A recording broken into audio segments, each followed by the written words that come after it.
And now, Mystery Theater.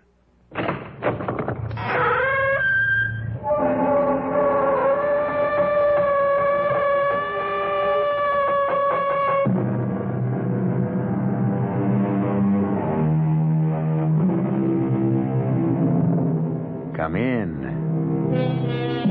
Welcome. I'm E.G. Marshall. Thus conscience does make cowards of us all. A quote, naturally, and almost as naturally from Shakespeare. On the other hand, like proverbs, quotes tend to contradict themselves. It was Oliver Goldsmith who said, "Conscience is a coward, and those faults it has not strength enough to prevent, it seldom has justice enough to accuse." That contradiction is what this story is all about. What are you doing in that closet? Oh, why, Aunt Hester, I was just trying to make myself at home. Never poke your nose into anything in this house that isn't your business. I didn't mean to. What's that you have in your hand? It's so queer. All leather and steel and buckles and things. I don't know what it is. Nor is it your business to. While you stay here, don't you ever meddle with anything that doesn't belong to you. That's the first and last thing you have to learn about Malvern Grange.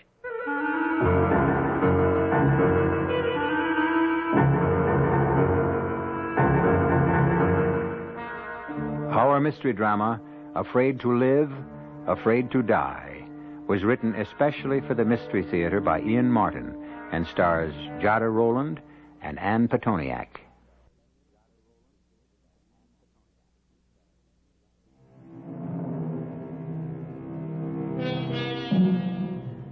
She's an old lady now, and an old friend in my family, and she is a remarkable woman. She's more sedentary than in past years, since she's in her 90s, but she is still slim, and her white hair frames a shrewd and kindly face. She never married, and for most of her years was a baby nurse. Only the last quarter of her life has she taken to being companion to other elderly and lonesome ladies, except for one other time, near the beginning of her life. And this is Ellen Muir's story about that haunting and terrifying experience.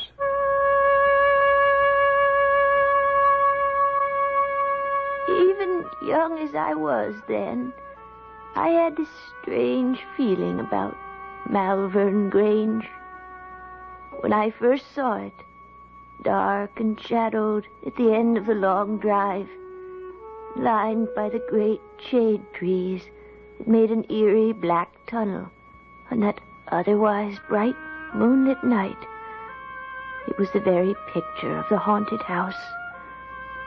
And fat, wheezy old Joe Wellman driving me by trap from the railroad station didn't help me to feel much easier in my mind.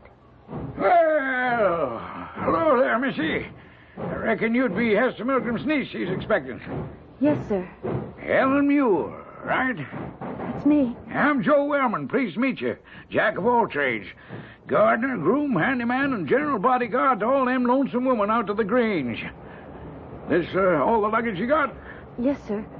Oh, no, I can carry it. Oh, why, bless you, little one. Ain't no weight at all, even for an old geezer like me. Now, come on. I got a horse and trap waiting to drive you off to the Grange. Yes, sir, you sure don't take after Hester. You're a right pretty little thing. What's the matter? Cat got your tongue? Oh, no, sir. I didn't say anything out of line, did I? It wasn't that. I just didn't know what to answer. Ellen, I want you to meet Jenny. She's a filly, just like yourself. Hello, Jenny. Oh, what a soft nose she has. All right, there. Your bag's aboard. It's getting on to twilight, and we'd best be on our way. It's a long drive, so up you go. Did you get anything to eat on the way down the train? Oh, no, sir. Oh, wasn't it a dining car? Oh, yes, Mr. Wellman, but I didn't have enough money. Well, right beside you on the seat, there's a bag of apples there. Hey, Jenny. I don't want to take your apples. Oh, bless you, little miss. I brought you those from the Golden Lion, where I was having a pint while waiting for the train. So just fire away. Well, that was very kind of you. To tell you the truth, I am powerful hungry. Well, those will keep you going till you get to the Grange. Only don't fill up all the way, 'cause I know your Aunt Hester has tea and a currant cake all waiting for you time you get home. Now, what'd I say wrong? Nothing wrong. Just... Home. That was it, wasn't it, huh? You're homesick. kind of. I've never been away from home. Not much of a one you're coming to at that. What do you mean? Well, it's a gloomy old place for a bright young lady like you, stuck off in nowheres with a bunch of old clucking hands and her. My aunt's very nice. She came to see us once. Oh, aye, Miss Milgram's all right if you don't cross her. Her heart may be kind enough, but her word is short and her word is law. And don't you ever forget it. You mentioned her. Who is her?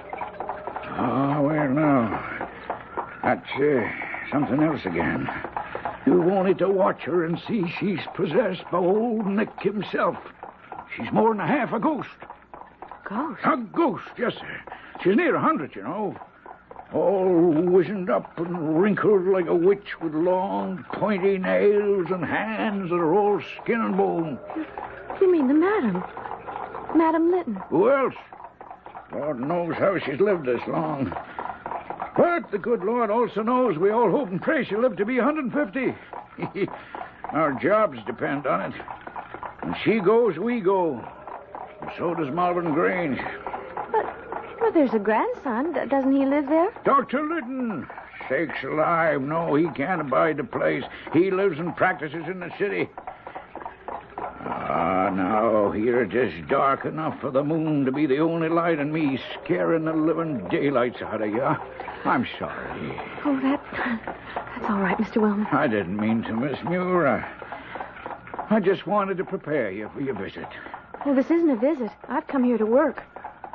A little thing like you? I'm strong. And I can cook and clean as good as any.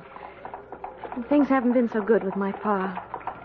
My sister Becky is old enough now to help Ma out with the 6 young ones, and also I had to hire out. And my aunt needed help. That's why I'm here.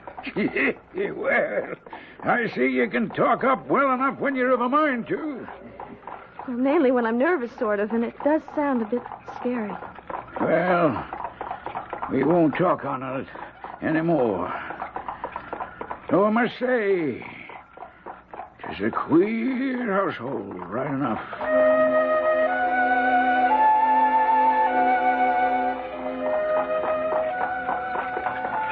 Is it much further? Nope, we're almost there. What's the house like? Oh, why, bless you, it's a great black and white house it is, with black beams running up and down and across, and the gables looking out white as a sheet.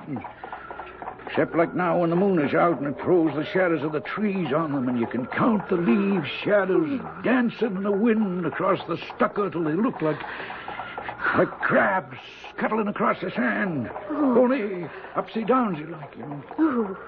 But here, you about see for yourself. Here's the drive. My heart was in my mouth as we drove up the drive. The trees were so big that 4 people spreading their arms and touching fingers could scarce reach round.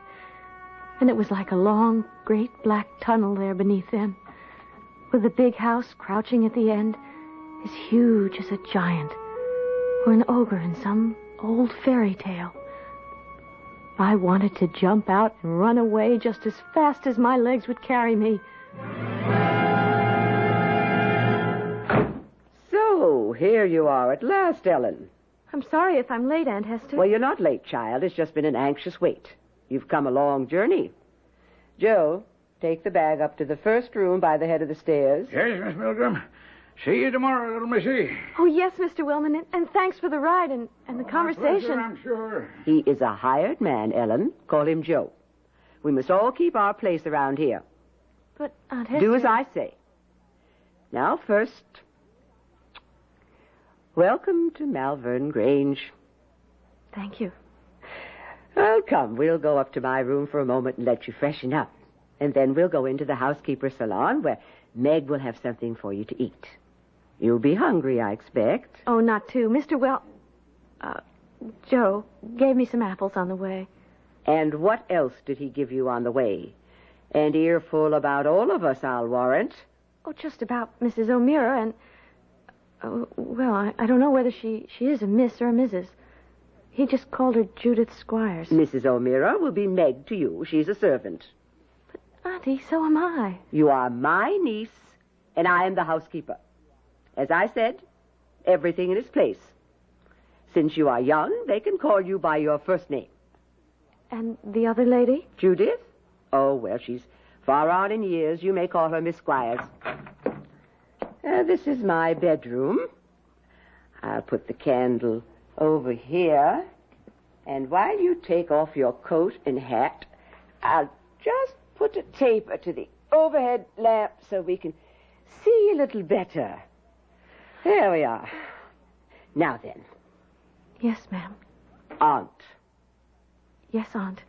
What did Joe tell you about the madam? You mean the old lady who's sick? Mrs. Litton? That's who I mean. The madam. Why, Don't lie to me, girl. No, ma'am. No, Aunt Hester. He just said I shouldn't tell anyone. Well, I'm sure he did. Tell me what nonsense he might have been filling your head with. Oh, it is nonsense, isn't it? I mean, she isn't possessed by the devil. And she's not half a ghost, is she, Aunt Hester? I knew it. The answer to you, Ellen, is that the madam is none of your business. She's a very old lady, and she's not in the best of health. Now, that's all you ever need to know of her. You're not here to take care of her. You're here to do housework that the rest of us haven't time for. Now, that's the end of that. Come. We'll go into my dining sitting room, and you can meet Meg and get something to eat. Where's Mrs. Squires? She's upstairs sitting with the madam. Is that Judith? Fallen asleep again. You'll find Meg through that door. I have to go upstairs to the madam. In a second, my aunt was hurrying up the stairs, one black mittened hand shielding the candle flame from blowing out in the rush. And as the dark closed around me, I hurried for the door she had pointed out to me while I could still see it. The room I entered was all paneled in oak. A fine fire blazing away, plenty of light and tea and hot cakes and meat smoking away on the table. And there was Meg, fat and jolly, big as a house. Well, and here's our new companion at last. A pretty little thing that'll put a bit of light in this gloomy old house, maybe. You'll be Ellen. Well, I'm Meg O'Meara. Pleased to meet you, Mrs. O'Meara. No, let's make it Meg Mavorning. For though I've a year or 20 on you, we're the only ones in this house with the juice of youth still bubbling in our veins. Thank you. Oh, me darling, you must be hungry. Sit down then and eat. Oh, where's Miss Milgram? Something happened upstairs. Oh? There was someone with a weird sort of laugh. And Aunt Hester went running upstairs. Oh, that'll be the madam. Oh, Lord preserve us, I suppose Judith fell asleep again. Oh, and if the old one got away, well, never mind. Your aunt will take care of it. Oh, sit you down, darling, and start eating and forget the other. While you can.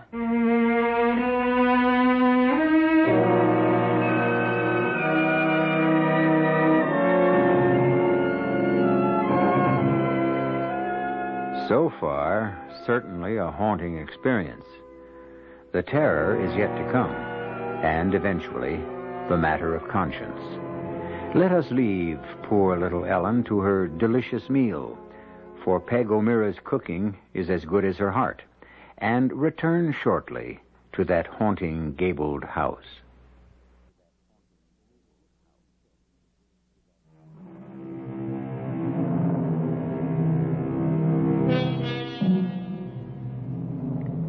It's fascinating to sit and watch Ellen Muir tell her story today, calmly and sadly, looking back over 70 years to when it happened. It is easy to understand how vividly she remembers the young girl who lived it, the Ellen Muir who sat in that haunted house, homesick and hungry, and in spite of her jolly companion Meg, still filled with an inescapable premonition of a terror yet to be faced. You'll have some more cake, Ellen, and a spot more tea. Oh, no, thank you, Meg. I'm so full I couldn't even manage another crumb. Oh. Thank you. I wonder what's keeping Aunt Hester so long. Well, I'm thinking it's Judith's getting the tongue lashing this time. She probably fell fast asleep like she's apt to do, and the old madam was up and away. But I thought she was bedridden. Well, no, she is, and she isn't. Days will go by, and she won't open the curtains on that old four-poster she sleeps in. Just stays shut up in there, except for us bringing her meals. But the other days... But the other days what? Well, the other day she's a troublesome old lady, no doubt of that. You have to be sharp watching her, or glory be to Mary, she'll be into the fire or out the window. How old is she? Oh, you wouldn't believe it. 99, her last birthday. And that 8 months gone by. Could I ask another question, Meg? Ask away, what's the harm? 'Tis not to say I'll answer. Is the old lady well in health? Well, no harm in asking that. She's been a bit off for a bit lately. But she's much better this last week. I dare say she'll last out her 100 years or more yet. Oh, here comes your aunt down the hall. I couldn't tell much from my aunt's face when she came in. It was calm, and she didn't seem put out. But she drew Meg aside and started to talk with her. In the warm room with company and good food in my stomach, I felt more at home and started to look about. There were pictures on the wall, and pretty old china things in the cupboard. And there was a door open in the wainscot, and inside a closet. I saw this queer thing hanging up inside. I was just going to look at it when... What are you doing in that closet? Oh, Aunt Hester. I was just trying to make myself at home. Never poke your nose into anything in this house that isn't your business. I didn't mean What's to. that you have in your hand? It's so queer. All leather and steel and buckles and things. I don't know what it is. Nor is it your business to. While you stay here, don't you ever meddle with anything that doesn't belong to you. That's the first and last thing you have to learn about Malvern Grange. Now give it to me. Oh, Mrs. Milgram, the child meant no harm. Well, it's better that she learns to mind her P's and Q's. I don't want any repetitions of... She's my niece, Meg. I want her protected. My aunt took me up to my bed and settled me in for the night. My only instructions were that since my room was next to the madam's, I was to be ready to call if need be, and 6:30 was rising time. I lay for a while awake, nervous-like. I think it was all the tea in me, and the thought of the picture Joe Wellman had given me, the strange old lady next door. Next morning, I slept late, and by the time I got down for breakfast, my aunt and the local doctor were upstairs with the madam, and Meg and I were alone in the kitchen. Oh, there you are, little Ellen. Country fresh scrambled eggs. Now, you eat them all up. You look a bit pale. Did you sleep well? I slept sound enough. I'm ashamed I'm up so late. Well, show you that your aunt's not all pepper and vinegar. She's the one who said you shouldn't be disturbed till you rested up from your trip. Now, eat your eggs. I'll get you some tea. Oh, if you don't mind, I'd rather have milk. Well, and so... You should, me darling, to bring the roses back to those pale little cheeks. You know, you don't look like you slept so well. Well, my room is next to Mrs...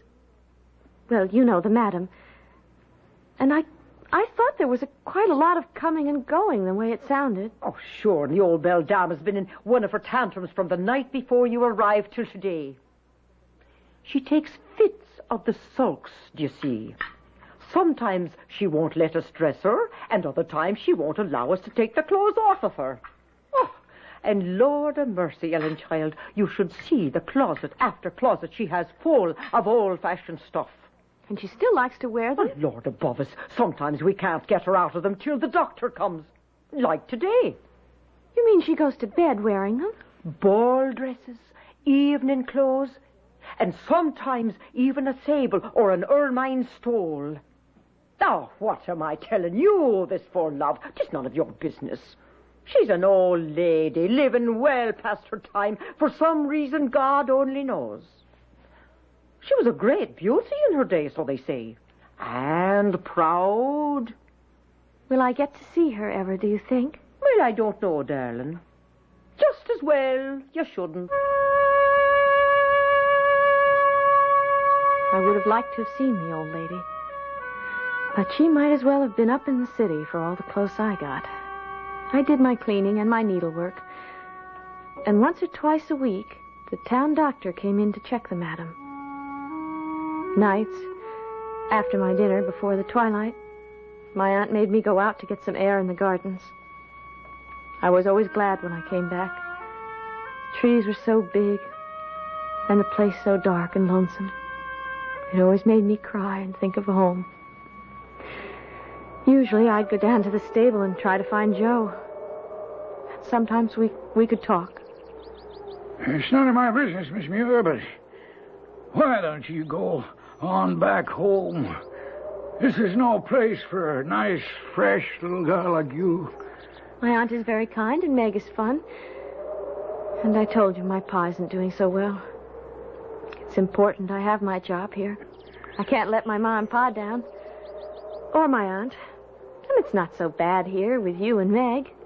And Aunt Hester.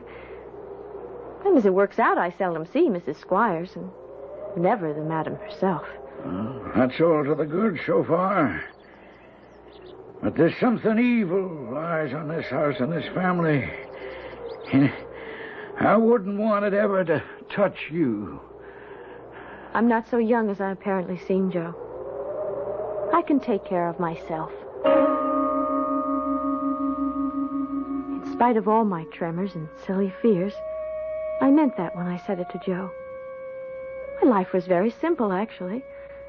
I did the laundry, some cleaning, and sometimes I sat in the great chamber in which the madam slept, the curtains drawn around the bed, tending what for all intents and purposes might have been a corpse.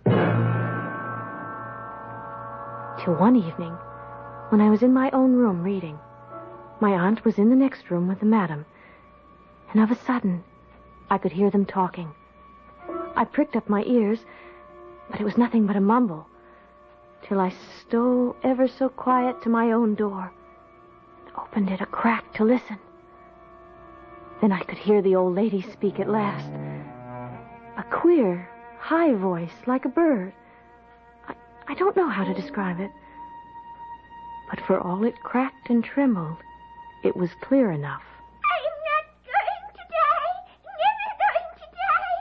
He can't have me. I won't let him. Oh, don't let the devil have me. He'll hurt me. The evil one can't hurt anyone, ma'am, without the Lord permits. But that's what it is, you see. What it is. Oh, now, hush, hush, hush. Hush, now, don't get yourself worked up. They're all against me with their lies. They tell lies, you see, and they're jealous. Envy because I'm beautiful. So they lie. And he believes them, maybe. Believes them about what? That's it, do you see? What would there be to believe but the lies? The way they lie, and talk about me behind my back, do you see? Now let them pull all the faces they want, ma'am, and say what they will. Just remember, if the Lord is for us, who can be against us? I love him so, do you see? I couldn't bear to share him. But now he's dead. Dead and gone.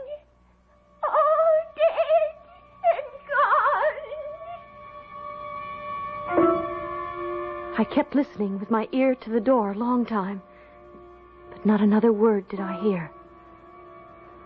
So finally, I closed it quietly and went back to my picture book. Till suddenly... Will you wake her again after the trouble I've had getting her to sleep? The madam?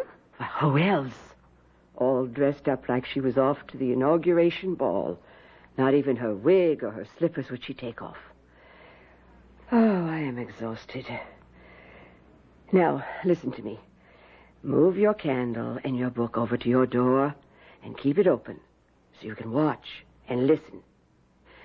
I've left Madame Litton's door ajar. And I'm off to have a cup of tea and a bite. And when Judith and I come back up, you can go down and Meg will give you supper in my room. But if you hear her stir, mind, give me a call. Pull shut her door and hang on to the handle as if for dear life till I and the others come up to help.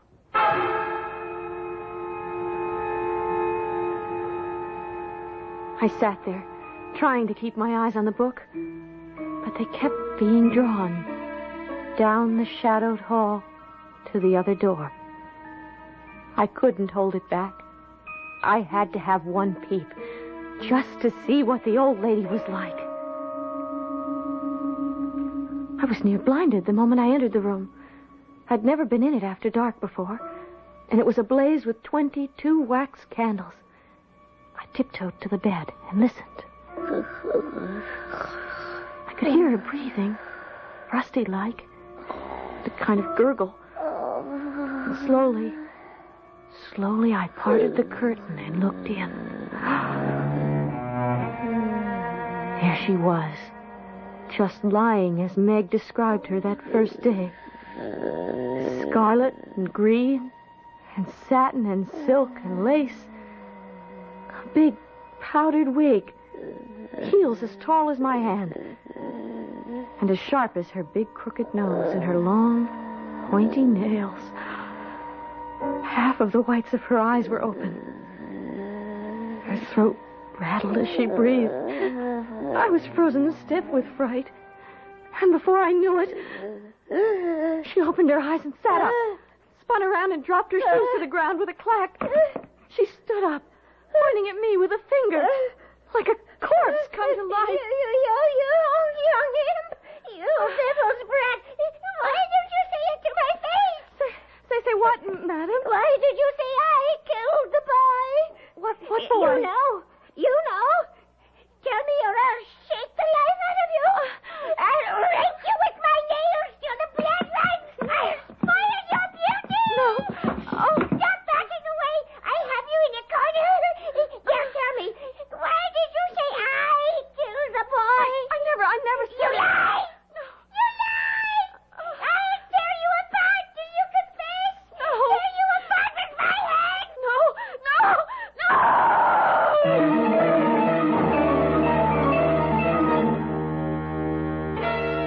So now the moment of terror has arrived. Ellen, backed into a corner of the room, faces the demoniacal old beldame who advances on her, mad yellow-white eyes rolling in her head, her ancient wrinkled hands with the nails mounted on the fingers like knives reaching for her face and her throat. I'll return shortly with Act 3.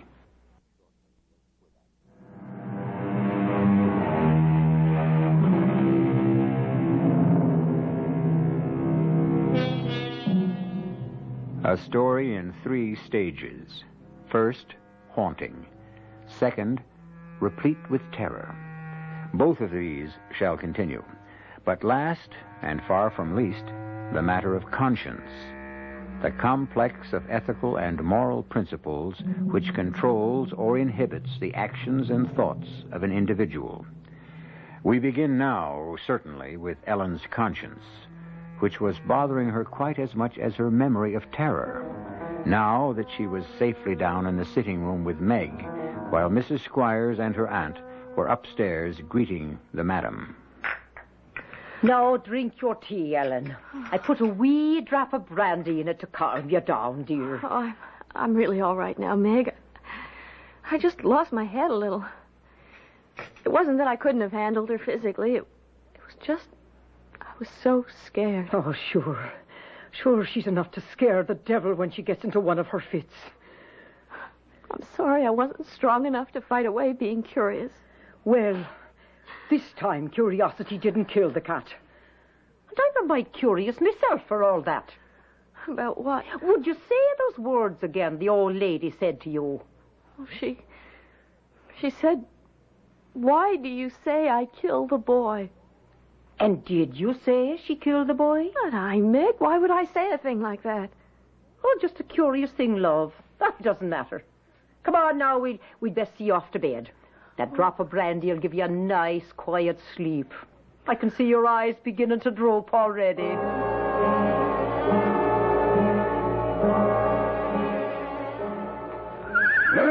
There, Jenny, my love. Nothing like a nice bath and a good rub down, but what ails you, eh? Oh, hello there, little missy. Haven't seen you since all the excitement a day or so gone. How are you, Miss Muir? Oh, Joe, when we're alone, can it be just Ellen? Oh, I don't know. Might get me in trouble with Miss Milgram. That'd make two of us. Well, she'll come around. She's a good woman at heart, and she knows there isn't a single solitary person in the world without a bump of curiosity. Yes, I know Aunt Hester's only strict and not unkind. The trouble is... Trouble is what? The trouble is I'm still suffering from that bump. Curiosity, eh? Uh-huh. What boy? Well, that's an old story, Missy. But if you want to hear it, I'll tell it as sure as I can. Now, mind, this is only second-hand from my father, who was groom here before me, and it's 70 years ago. You don't have to tell me if you don't want to, Joe. Ellen, what's the point not? Maybe it'll help you feel better, and that's all the reward I'd want. The madam, Mrs. Lytton, oh, she was a great beauty in her day, tell me. But when she married the owner of Malvern Grange, he was a widder, and he had a son about 9 years old. Is that the boy she was talking about? Well, I suppose. Well, why would she think she killed him? Oh, that was a terrible tragedy, little Miss Ellen. The boy, from what I hear, was a fine young man, full of energy and daring. There are those who say he was allowed too much liberty because one day he just plain disappeared. And the hide and the hair of him was seen from that day forward, save only his hat found by the lake under a hawthorn bush. But where do they think he went? What happened to him? Well, his little boat was missing, so he must have drowned. Oh, how awful. My pa said that Mr. Lytton bore up under it, but the madam went to pieces for a long while. But she must have had children then, if... Oh, yes. After she got over the loss, she had a boy, Mr. Stanley, that was, who was the father of Dr. Edmund. Mr. Stanley died a few years ago, so the estate now belongs to Dr. Edmund, the old lady's grandson. To spend all those years worrying about something she couldn't help. And now to have it all back up at the end. Huh? Oh, what are you talking about, Ellen? Oh, I was just thinking. I know it's a good thing we all have a conscience, but it can be a terrible thing, too. Poor Madame Lytton. Must be just as conscience-stricken at what she might have done as I am at what I shouldn't have. What's that? She probably blames herself for not watching the little boy more closely. Just as I blame myself for trying to watch something closely that was none of my business. Oh, now, Ellen, a young girl, curious, you weren't to blame. No more than the madam, I guess. But try to tell your conscience that.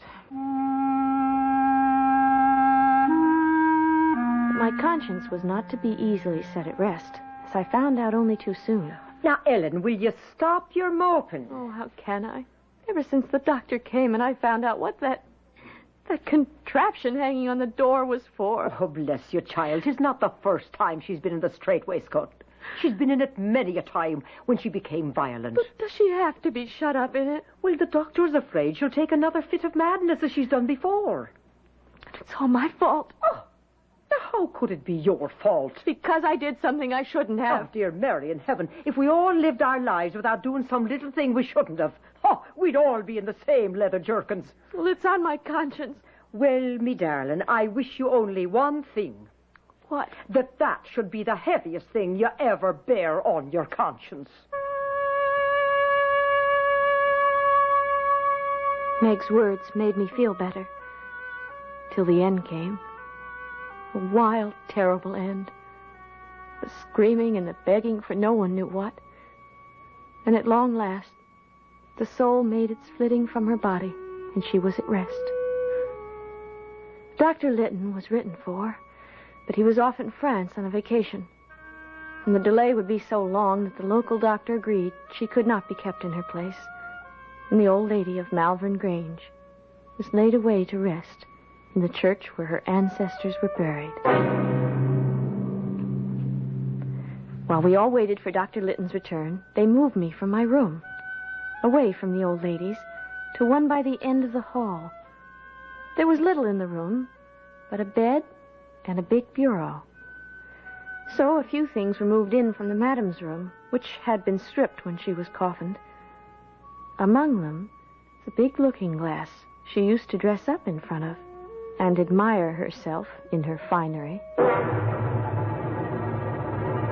night after I moved there, that's where she came from in the middle of the night, the great key in her hand, her eyes fixed on the alcove in the wall at the foot of my bed. With a blast of cold air, and I could see everything through her. The nightstand, the window frame, the pattern on the wall. Straight for the big bureau in the alcove she went, key outstretched. And as she vanished, I came alive and screamed as I've never screamed in my life.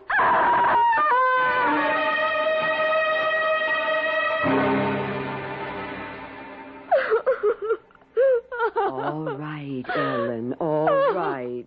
It's all right now. I'm sorry, Aunt Esther. Oh, maybe it was a dream. But Oh. Now, just tell me. Had the appearance that you saw a key in its hand? Yes. Was it like this one? Why, that's it. The very image. Are you sure? As sure. Well, that'll do, child. You sleep here with me tonight. And the doctor will be here by noon tomorrow. I'm sorry for what I've put you through.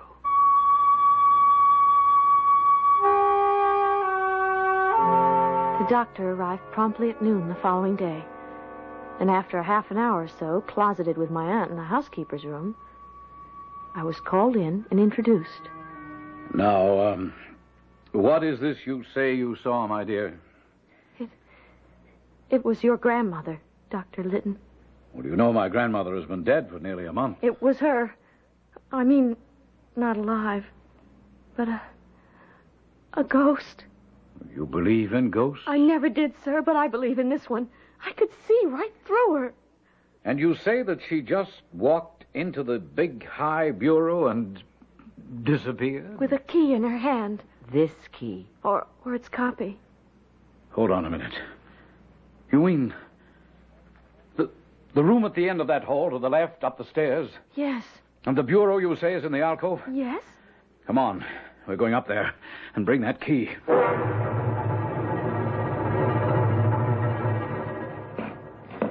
All right, now, ladies, if you'll assist me. And don't try to lift, just slide it. You ready?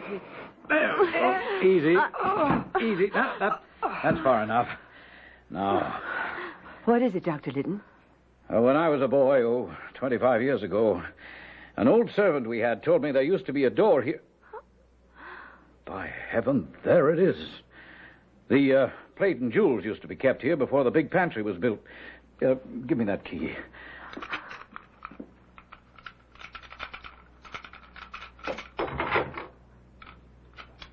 By Lord Harry, the lock turned. All right, now. Stand back, both of you, but hold that candle high. Here goes.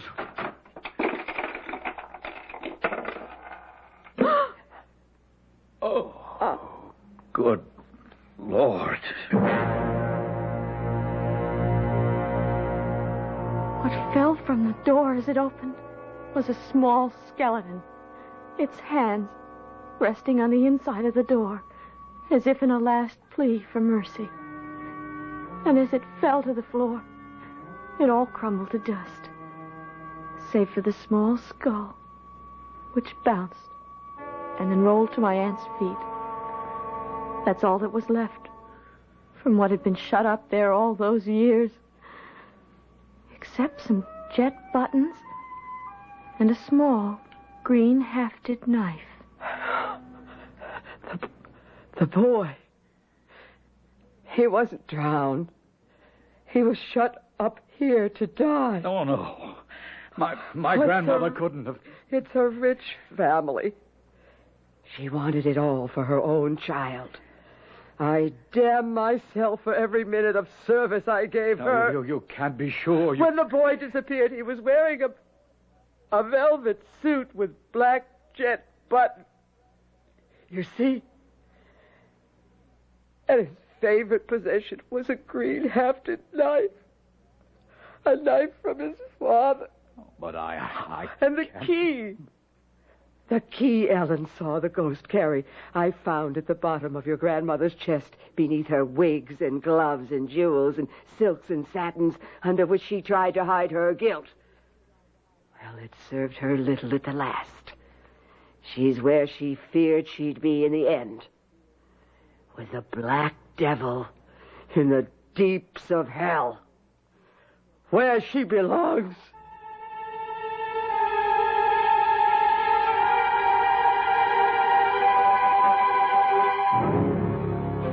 No wonder Madame Lytton was afraid to die, and equally afraid to live.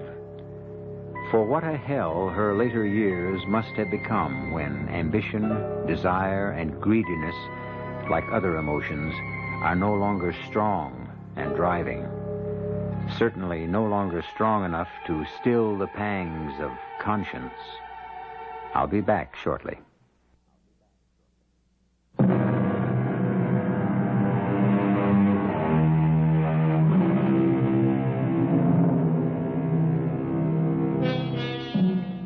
I find it hard nowadays to pass any neglected object by the water's edge without having to repress a shudder.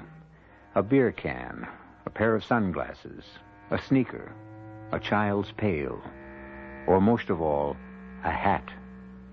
For the moment I spot the object, I don't see it, but a poor little boy shut up to die in a sealed safe, where neither his cries nor his wild thumpings on the door or his prayers, if he knew how to say them, could be heard.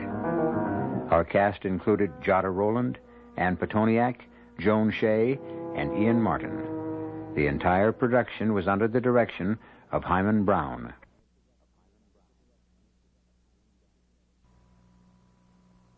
This is E.G. Marshall inviting you to return to our Mystery Theater for another adventure in the macabre. Until next time, pleasant dreams.